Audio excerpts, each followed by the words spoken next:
We had a very fun show in AAA once again. So let's talk lucha things in AAA. Before we get into it, though, make sure to hit that button, subscribe, hit that bell for notifications. If you're new to this channel, we talk nothing but wrestling around here. So if that's your kind of thing and you're watching this, so I know that it is, hit that subscribe button. Come be a part of this community with us. All right, now let's talk lucha. Off the bat, this show started with Dominic Mysterio and El Grande Americano. Dom was actually making his way to the arena and he was attacked from behind by El Grande Americano. This comes on the heels of that interview that Dom had with Andrea Basarte, who is El Grande Americano's girlfriend, as we all know. So yeah, I feel like El Grande Americano came out. He tried to defend his girlfriend's honor. They brawled all the way into the ring. It took Rey Mysterio to pull these guys apart. El Grande Americano then grabbed a microphone after this whole thing and essentially said that Dominic Mysterio would not be remembered as AAA champion, that he will not be amongst the greats, that no one will remember him in the same light of Blue Demon or El Santos or any of the other legends that have passed through AAA, included even Dom's dad, Rey Mysterio, as part of the legends here, essentially just calling Dominic Mysterio a flash in the pan. And yeah, this feud is really heating up. This has become more of a heated rivalry because of everything that's happened with Dom and Andrea last week. I wish that we would have leaned in a little bit more to the whole El Ojo thing, maybe getting Omos to come out and help Dominic Mysterio, maybe even start this night off with Dom and El Ojo cutting a promo in the middle of the ring, talking about what this alliance means. I wish we would have talked more about that. I know that we had that interview and he mentioned why he joined El Ojo, but what does that exactly mean? Like, what is everyone doing for everyone else in this group now?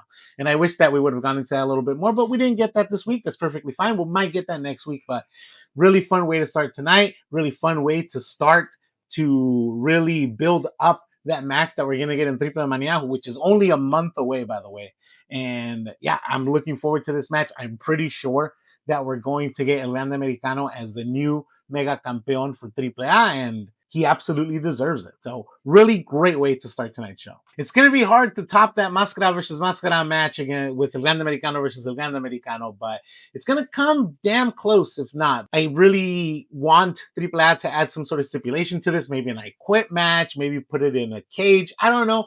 I do feel like it doesn't need more, but it would benefit from adding that extra layer to this match. But only time will tell. Maybe we will get that. We moved on to Rey Fenix versus Noisy Boy. This was a match for Rey Fenix's AAA Cruiserweight Championship. Really great match. Rey Fenix did win this match. Just a way to put Rey Fenix over. We've been seeing a lot of Noisy Boy on AAA over the last couple of weeks. So great to see a new star get developed here in AAA. Someone that we haven't seen for very long before this. I don't know if he was an established star in AAA before or not. But yeah, Rey Fenix gets the win here, deservedly so. I feel like Rey is going to hold on to this title for a while. I do think that he's going to end up losing it to Mini Vikingo eventually. And yeah, this was another part of tonight that was missing. That is, what does El Ojo and Mini Vikingo, what do they have to do with one another? We didn't see anything with El Mini Vikingo tonight. We didn't see Dorian Roldan there tonight. We didn't see the rest of El Ojo outside of Dominic Mysterio at AAA tonight. So maybe we'll get some of that next week. We tend to have those like stacked shows in AAA where whatever we don't see next week, or this week, we might see next week. So I'm hoping and assuming that we're going to get more of that story next week. After this match where Rey Fenix successfully defended that title, however, we did have Penta come out. The brothers met in the middle of the ramp as Penta was leaving, or as Rey Fenix was leaving and Penta was coming out, giving each other a little bit of knuckles on their way, acknowledging each other, giving each other the nod. Penta did come out to the ring, cutting an awesome promo on Roman Reigns, essentially saying that Roman has never met a wrestler like Penta before, that Penta does not need a family. Penta does not need a faction behind him to make him worth this title shot. He doesn't need a faction behind him to be a top guy in WWE, to beat Roman Reigns even. So yeah, we're pretty much going to get Penta versus Roman Reigns. If nothing else, this promo just showed WWE's hand. We're already building Penta versus Roman Reigns. And that was made even more so because after this whole thing, we got Los Perros del Mal coming out to interrupt Penta. We got kind of a standoff between We got a bit of a face-to-face between Penta and Daga in the middle of the ring. For a second there, it looked like they were going to brawl out. It looked like they were about to attack Penta, but that is until you remember that Penta is a member of Los Perros del Mal. He is a former member of Los Perros del Mal. So the two actually embraced with a hug. We had Daga essentially telling Penta that, I know you said you don't need a family behind you. I know you said that you don't need a faction behind you, but Roman's coming out with all of that. And we're here to back you up if you do need it, offering him a Perros del Mal shirt, essentially asking him to come back to the family. Another thing to note here is that when Penta addressed Daga, he also shook Angel Garza's hand. He shook Humberto's hand. He acknowledged the female member whose name escapes me right now, but he did not shake Bronco's hand. So everyone was acknowledged except for Bronco here. So when Daga did offer Penta a spot in Los Perros del Mal, Penta said, let me think about it and I'll get back to you. And Daga gave him until the end of the show. So we fast forward to the end of tonight's show, and Penta doesn't feel like everyone in this faction is up to snuff on who Los Perros del Mal is. He's essentially saying that not everyone here can carry their weight. Bronco took offense to that. He knew that Penta was talking about him. So next week on AAA, we're going to get Bronco versus Penta. If Bronco beats Penta, then Los Perros del Mal are behind Penta. But if Penta beats Bronco, then Los Perros del Mal will leave him alone. I want Penta to join Los Perros del Mal. That's all I want now. I don't know. I know that would make him a heel, at least in AAA, and he is an uber babyface right now, super over. But I think Los Perros del Mal are over in AAA. I don't think that people think of them as a heel. I think that people think of them as like this cool anti-hero. Again, very NWO. And I think that it would be a really interesting take to have Penta with Los Perros del Mal behind him versus Roman with his bloodline behind him. But maybe that's why they won't do that. Maybe Los Perros will turn against Penta, and that's how we protect Penta, and we start a new storyline with Penta versus Los Perros del Mal. But either way, this is all super interesting, and I'm intrigued. I'm intrigued by all of this, and like I said, I kind of want Penta to join Los Perros del Mal. Do I think that Bronco is going to beat Penta next week? Absolutely not. But then if Penta beats Bronco, that only kind of justifies what Penta said. Not everyone in this group is up to snuff. Even so that, hey, look, I beat Bronco, and he's still in your faction, so what will that do for Los Perros del Mal?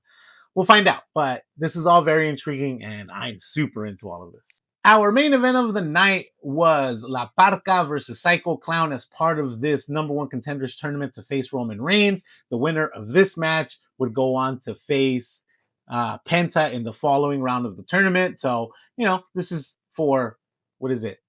6th place, I guess.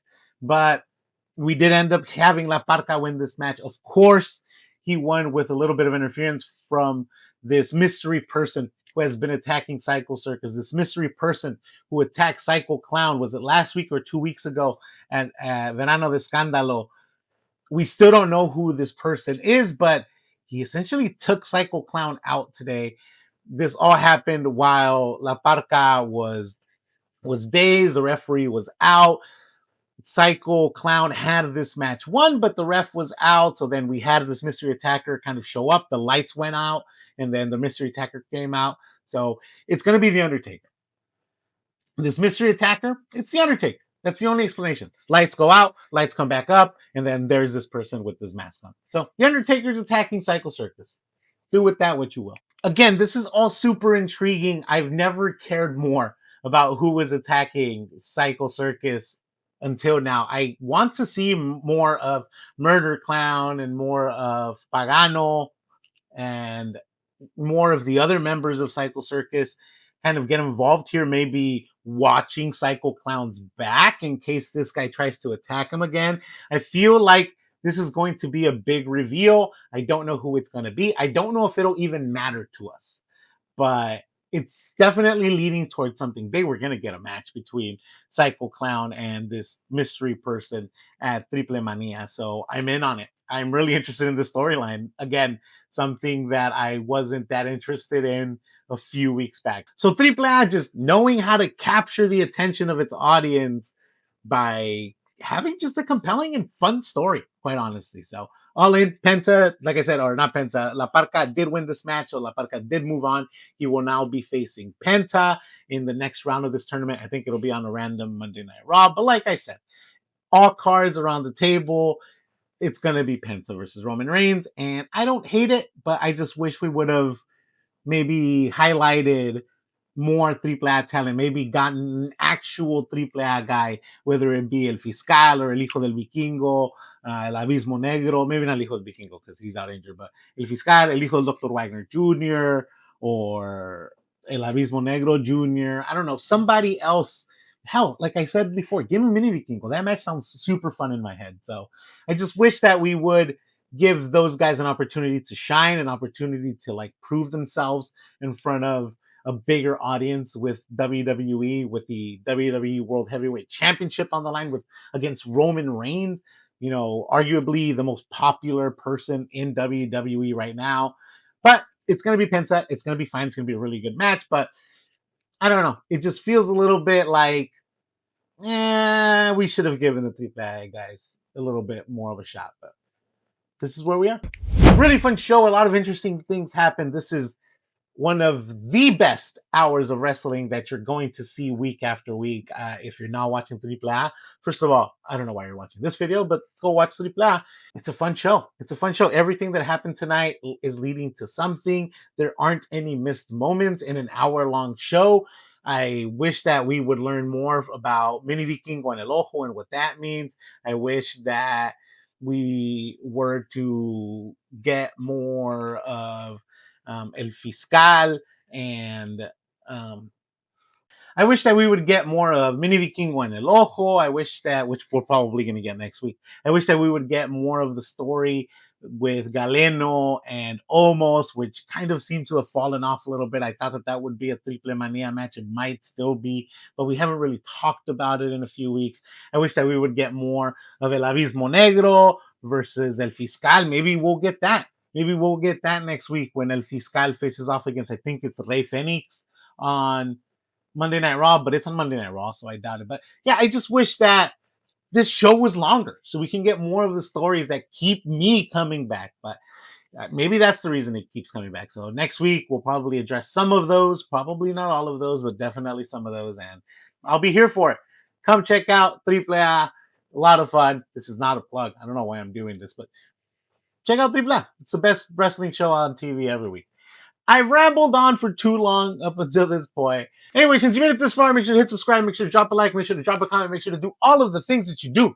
Check out this video, which is my Friday Night SmackDown Explained. Really good Friday Night SmackDown. Go check out what my thoughts are, where I think they're going with some of this stuff. Videos right here. As always, though, until next time, take care of your mental health and have a nice day.